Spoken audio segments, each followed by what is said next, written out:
See a bear in Manning Park.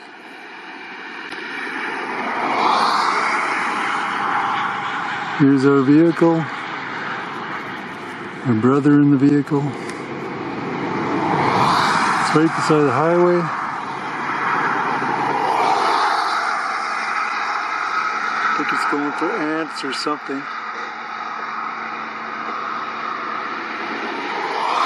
Cool. Bear's going for insects, I believe.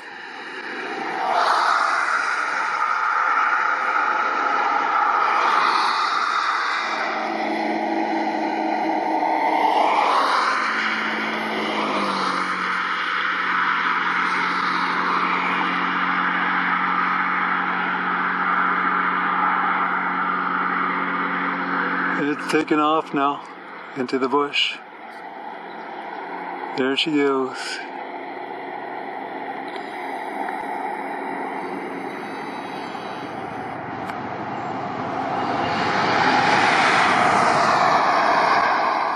This is our final hike before heading home. Final hike of our trip.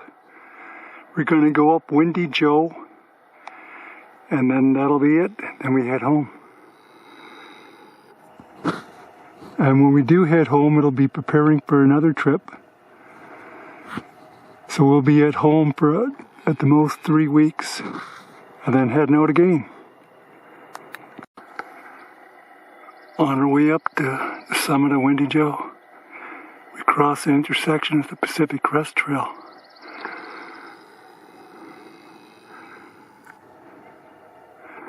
Okay, onwards we go.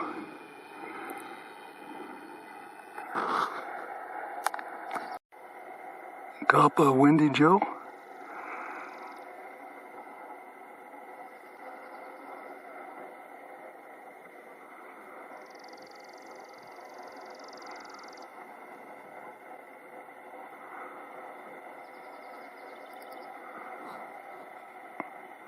I believe that's Mount Frosty and Mount Joe and Mount Frosty right there,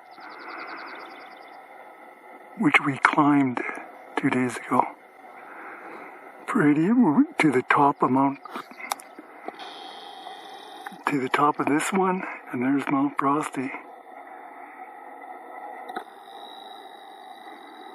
We climbed all the way from the highway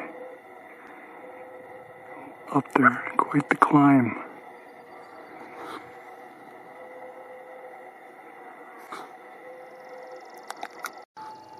There's the Windy Joe fire lookout. Top of Windy Joe. 2,200 feet elevation gain to get up here. Fantastic views, so I'll go to the other side now. This is the other side of Windy Joe. There's Highway 3, I'll zoom in way down there.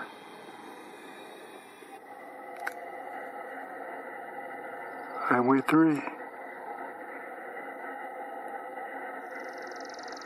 Barely make it out.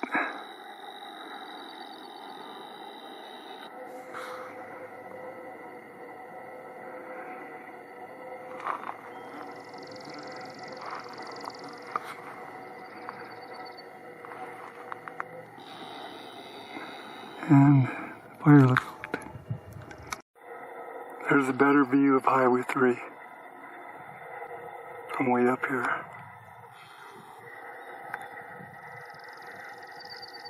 See cars way down there.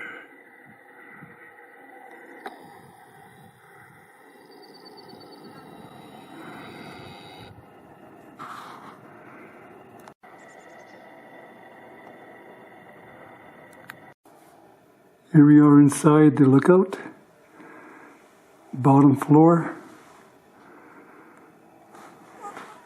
Let's get up.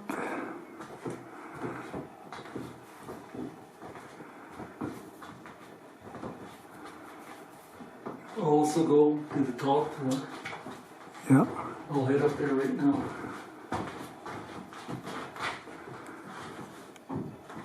I'll turn the camera off and then I'll head up there too. top floor of Windy Joe.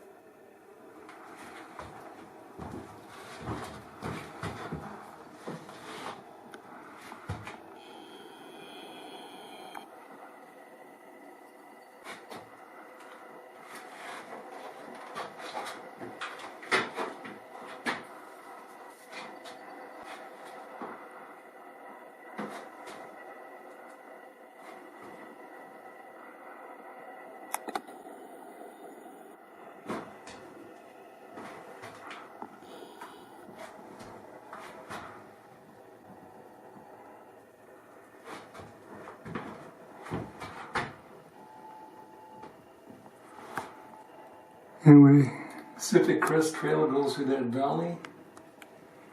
That highest mountain right in front of us is Mount Frosty. Next to it is Castle Peak. Anyway, I'm going to turn the camera off now. I hope you can read that. For 13 years, this fire finder was used for locating fires throughout the E.C. Manning Provincial Park. When the observers stationed at this lookout would see smoke at a distance, they would determine an accurate position of the fire by lining up the sights of the finder with the location of the smoke. The finder, just right here.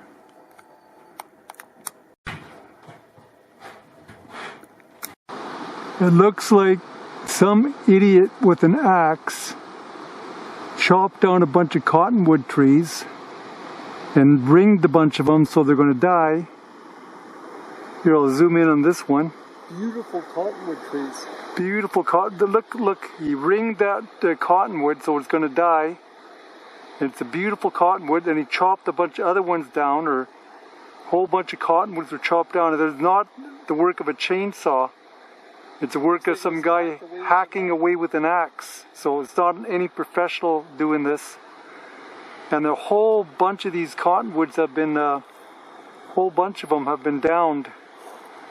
This way I found some more up the trail. I'll show you so you can film it up close. Yeah, so some idiot came along and decided to kill a bunch of cottonwood trees and chop them down. And look at this one, it's recently done. It's completely ringed. And I'll go up the tree.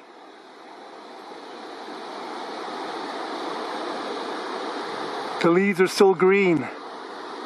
So the tree, so it's been recently done. But this tree is destined to die now because this is in Manning Park. This is in Manning Park. So somebody decided to kill a bunch of cottonwood trees. I gotta report this to the park.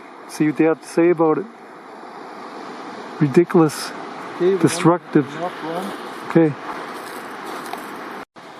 Here's some more evidence. The guy chopped down this cottonwood tree. Big, beautiful tree.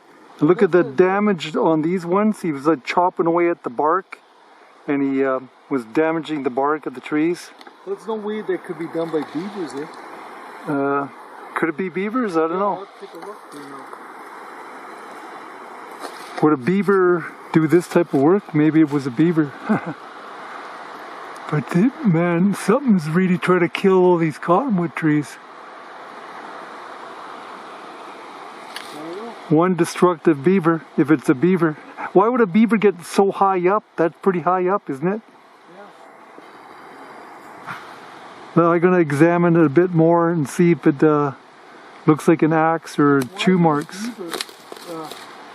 Chop down huge cottonwoods. This would quite make sense. I'm going to turn the camera off, take a closer look.